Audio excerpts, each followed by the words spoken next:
Hi, my name is Andy Shoemaker and welcome to Life Labs Week 2. When I was in grade school, I loved playing kickball. And we would perform this ritual every single recess. We'd run out to the field and there'd be two captains chosen, and then those captains would take turns picking people. You learned, or you knew where you fell on the scale. You learned to understand where it was in the pecking order that you existed. And everybody wanted to be picked first, but sadly, oftentimes, I was picked last. This week, our text is about the disciples wanting to know who's going to be the greatest in the kingdom of God. It's their way of saying who will be picked first.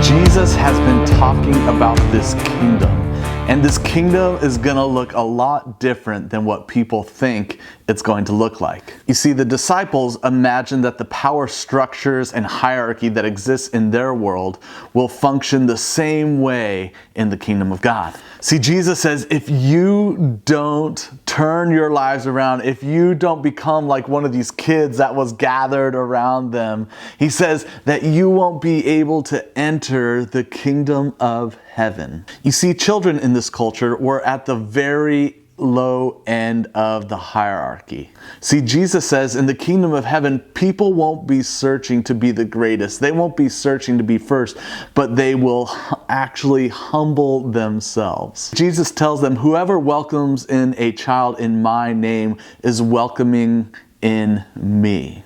See, essentially what Jesus is saying is that people in the kingdom of heaven won't be searching to be at the place of honor. They won't be searching to be the greatest, but in fact, they'll be very comfortable being with the lowest of the low. Jesus then goes on and he tells them that if you cause one of these little ones to stumble, it'd be better for you to tie a stone around your neck and be thrown into the lake. What Jesus knows is that people who have power, people that have influence, it's very easy for them to take advantage of people who are lower than they are. What I find interesting about this text is Jesus doesn't eliminate hierarchy.